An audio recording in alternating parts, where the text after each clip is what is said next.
Nesse vídeo aqui eu vou trazer um pouco de racional, um pouco de luz, se nós devemos agora investir ou não em fundos imobiliários e claro, eu vou te dar aqui o que eu farei com o meu patrimônio. Então, para que a gente comece essa discussão, é fundamental você entender o porquê que nós tivemos uma degradação na cotação dos nossos fundos imobiliários. Primeira coisa que, claro, vale a pena a gente passar aqui é a própria meta, né, da taxa Selic, e você pode ver que lá da pandemia, né, de 2020 em diante ali, nós tivemos uma taxa de juros que estava ali mais ou menos controlada, tá bom? Em 6,5%, foi caindo, bateu ali na pandemia em 2%, e depois, claro, a conta chegou, foi lá para 13,75.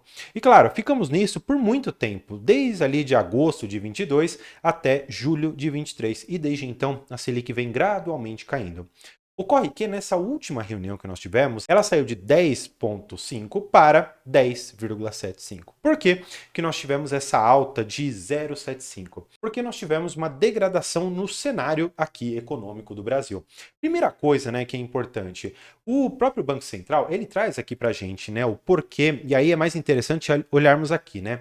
A expectativa do mercado em relação a inúmeras coisas envolvendo, claro, a taxa Selic, envolvem, por exemplo, IPCA, envolvem câmbio, ou seja, IPCA subiu, câmbio subiu, a nossa taxa Selic consequentemente também acaba subindo e o PIB, por mais que a gente tenha visto um dado positivo, ele na verdade é negativo, porque o PIB ele congrega ali dentro inúmeros fatores e um deles é o próprio crescimento, ou pelo menos a injeção de dinheiro do governo.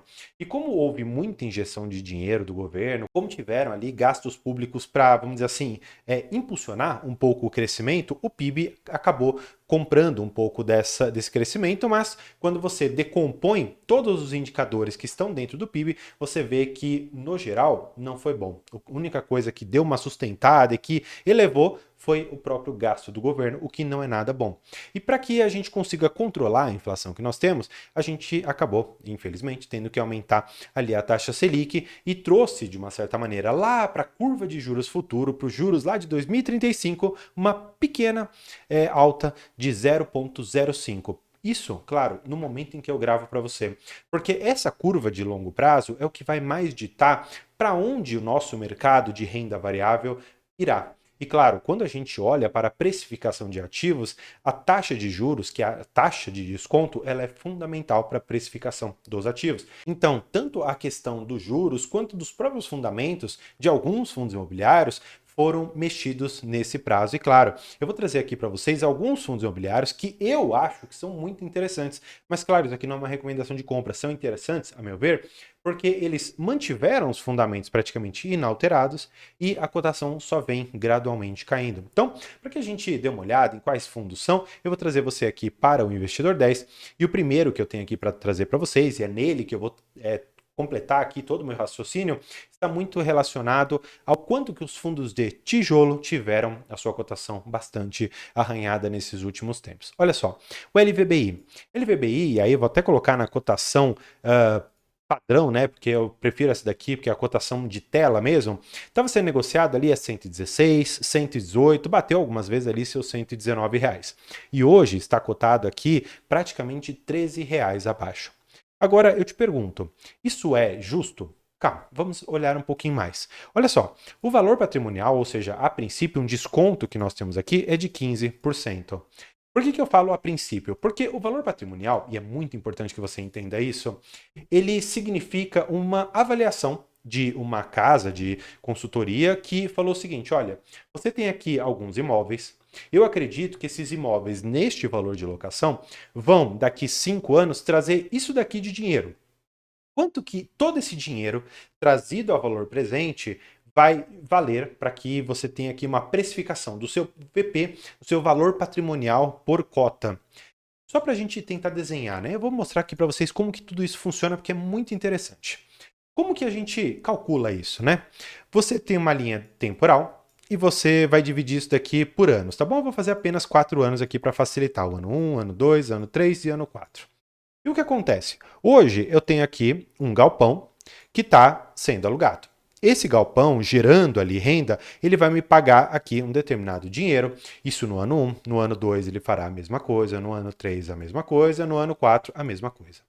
O que você tem que considerar além disso? Você tem que considerar que no ano 1 você não tem correção. No ano 2 você tem aqui uma correção. No ano 3 você tem uma outra correção. E no ano 4 você tem uma outra correção.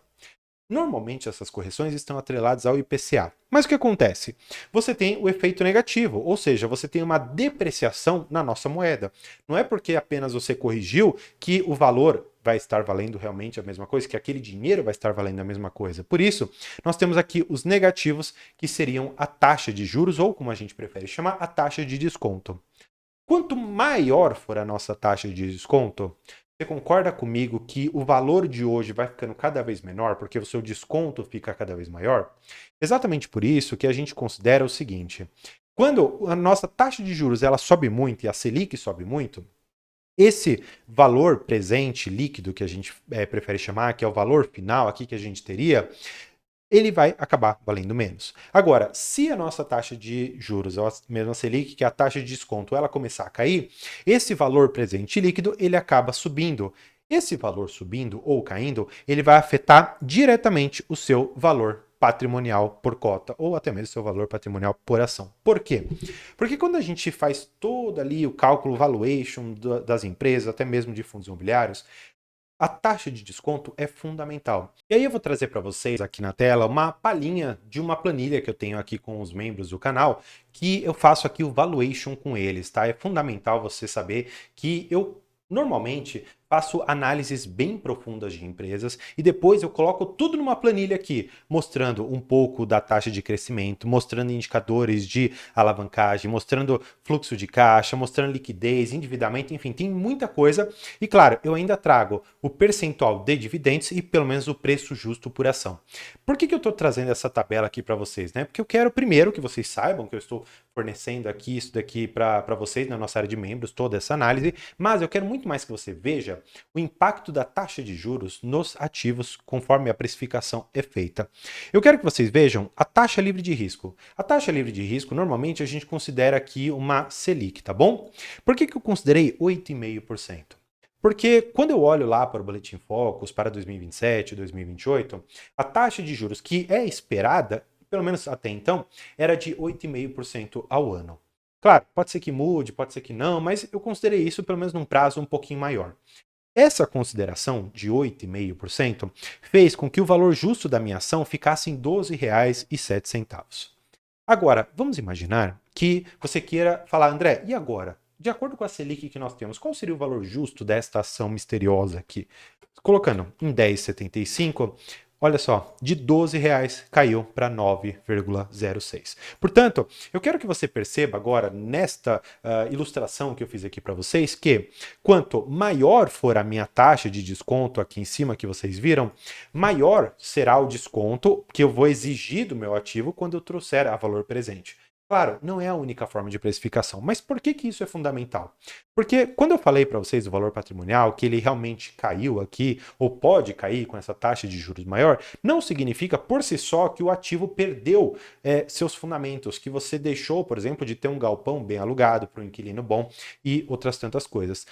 Você pode enxergar isso de inúmeras formas. Primeira delas, claro, é enxergar, por exemplo, os dividendos nominalmente pagos. Olha só, lá de 2020, pagando 31, a gente pode até pegar um pouco antes da pandemia aqui, pagando ali os seus 51 centavos, pagando 69 centavos, e agora, de forma mais ou menos recorrente, né, a gente pode dizer que ele vai ficar numa faixa de 80 a 83. Ou seja, tivemos um acréscimo bastante substancial neste ativo. Estou falando que você deva comprar esse aqui? Não, não estou falando isso. Mas, para que a gente consiga trazer um pouco mais de luz sobre essa conversa, se vale a pena ou não investir em fundos imobiliários neste momento, eu quero que você tenha todo esse conhecimento de que hoje o mercado está penalizando os ativos de renda variável porque a nossa taxa de desconto subiu, mas os fundamentos permanecem muito inalterados em boa parte dos ativos que eu vou trazer aqui para vocês, tá bom? Outro deles é o próprio HGLG, vou trazer aqui, ó, sempre pagando esse 101, provavelmente lá em 2026 vai cair, porque eles já deram mais ou menos um guidance ali, porque tem algumas vendas e outras coisas, mas não é isso que eu quero te mostrar. O que eu quero te mostrar é que normalmente o HGLG não é negociado no preço sobre valor de 1, tanto é que quando você vai na cotação padrão, vamos ver se o site ele vai fazer esse ajuste aqui pra gente, ó, na cotação padrão, pelo menos jogando aqui há 5 anos, olha só, em 2020, 2019, bateu ali mais de R$ 200. No geral, o ativo ali em momentos de mais dor de cabeça, negociou a 157. Só que desde então, ele voltou ali a bater os seus R$ 170. Ou seja, nós simplesmente tiramos R$ 13 a mais, o lucro que caiu no nosso bolso, de um ativo que raramente é negociado nesses preços e que faz uma boa gestão, paga bons rendimentos e tem uma qualidade de imóveis muito grande. Agora, não é só o setor realmente de galpões logísticos que pode se beneficiar. Você tem outros. Você pode ver, por exemplo, os shoppings. Os shoppings hoje, aí eu trouxe aqui o XP Malls, num VP relativamente aqui descontado, com 10% de desconto, pagando 10% de yield. Claro, você pode ver, mais uma vez aqui, a cotação padrão, né? Vou até mudar aqui para vocês, nos últimos 5 anos. Olha só, antes ali da pandemia, estava sendo negociado a 136, R$ 130 e hoje está aqui no seu 107. Só que olha só, esse fundo chegou a bater os seus 118, quase R$ 119. Você acha que esse desconto de 11, R$ 10 ele é justificável apenas por uma deterioração do nosso cenário macroeconômico que gerou essa alta na Selic? Bem, a meu ver, não. Tanto é que, olhando para os rendimentos, olha só isso, gente. Os rendimentos nos últimos 5 anos, eles praticamente só vêm crescendo. A gente pode tirar aqui esse período mais pesado de pandemia, a gente pode considerar até aqui de 23. Olha só, pagando 90 centavos, na verdade isso aqui foi não recorrente, né? Então vamos pegar aqui o segundo mês. 77 e desde então, ó, só aumentando o valor pago ao seu cotista. Mas claro, não são todos os segmentos que estão tão bem assim. Você pode até acompanhar comigo aqui na tela, tá?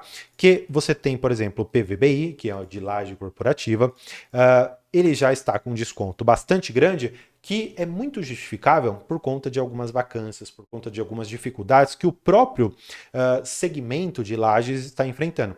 Só que, ainda que nesse cenário, pagando, ou pelo menos pagou nesses últimos 12 meses, em relação à cotação atual, 9,42%. E claro, a gente pode dar uma olhada aqui nos rendimentos, você vai ver que ele caiu, mas que ele tem, no geral, um histórico de ser bem uma escadinha subindo, conforme, claro, ele consegue melhorar a vacância. De outro lado, eu quero te passar os fundos que estão relacionados a crédito. Normalmente, sim, eles vão te pagar um pouco mais. Só que aqui eu quero fazer um alerta para você. É muito diferente, e aí a gente pode até ver na cotação padrão, né, na cotação realmente do fundo, considerando as negociações e retirando aqui os rendimentos que são pagos, ele fica rodando muito essa casa do 101, sobe um pouquinho ali para um 107, depois cai e fica muito negociando nesse limiar aqui. Então é um tipo de fundo que muito dificilmente você encontrará um desconto tão grande. Não só porque é o HGCR ou qualquer outro fundo de melhor qualidade, é porque normalmente fundos de crédito, numa situação como essa, eles acabam se comportando mais ou menos linearmente, ou seja, não tem uma cotação que varia tanto quanto os fundos de tijolo. Por quê? Porque quando eu consigo olhar para uma carteira de crédito, eu vejo o seguinte, que eles estão pagando, por exemplo, CDI mais 4. Poxa, se o CDI subiu um pouquinho, maravilha, vou receber um pouquinho mais de rendimento. Só que esse rendimento, tanto de correção quanto dos juros que são pagos, eles não vão entrar no valor patrimonial, porque eles vão ser totalmente distribuídos para o seu cotista.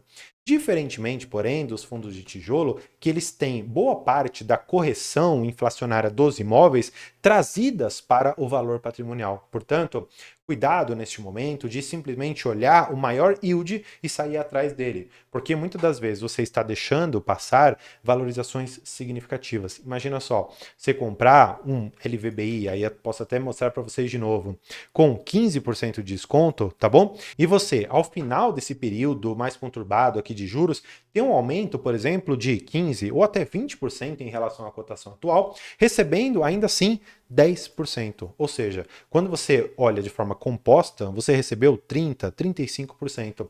Ao passo que quando você compra um fundo de papel que sim, paga nominalmente aqui um pouco mais, olhando para um prazo um pouco maior, você não terá um ganho significativo no seu valor patrimonial, na verdade, praticamente ganho nenhum. E isso é fundamental para você entender se nesse momento você deve se posicionar mais em fundos de tijolo ou mais em fundos de papel. Tá, mas eu te falei o que eu iria fazer? Não, ainda não falei, mas claro, essa parte é destinada para isso, que se você quiser aqui a minha opinião pessoal, o que eu vou fazer com a minha carteira.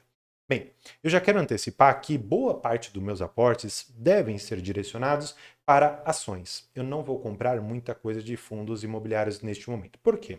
Porque, a meu ver, existe ainda um potencial de a nossa taxa de juros acabar subindo, nossa Selic acabar subindo. E exatamente por isso, vislumbrando que o cenário ainda pode piorar um pouquinho, eu acredito que essa cotação pode ainda sofrer um pouco mais de desgaste. E talvez, buscando ali maiores oportunidades no futuro, o que eu farei? Olharei exclusivamente para fundos de tijolo, que inclusive é o tipo de fundo imobiliário que eu mais tenho predileção na minha carteira. Só para você ter uma ideia, com exceção ali do XPSF, que é um fundo de fundos, então ali dentro tem uma parte de crédito, uma parte de tijolo, enfim, é diferentemente estruturada, mas o único fundo de crédito que eu tenho é o Juro 11, que é um fundo que investe, na verdade, em debêntures de infraestrutura, não estou falando nem nos certificados de recebíveis imobiliários, tampouco nos certificados de recebíveis do agronegócio. Portanto, hoje a minha predileção está sendo em fundos de tijolo. Também por isso, minha carteira caiu muito mais do que se eu tivesse apenas fundos de papel. Mas eu prefiro muito mais colher o retorno tanto na cotação quanto também nos rendimentos que eu vou conseguir travar em bons imóveis, tá bom? Então, espero que você tenha gostado. Não invista apenas olhando em dividend yield. E se você gostou desse vídeo, vou deixar mais um ou outro para você continuar seus estudos e nossa área de membros para você conferir o valuation de outras tantas empresas que eu tenho lá. E claro, vídeos educacionais e aulas fundamentais sobre livros de investimento. Por hoje é isso. Muito obrigado e tchau.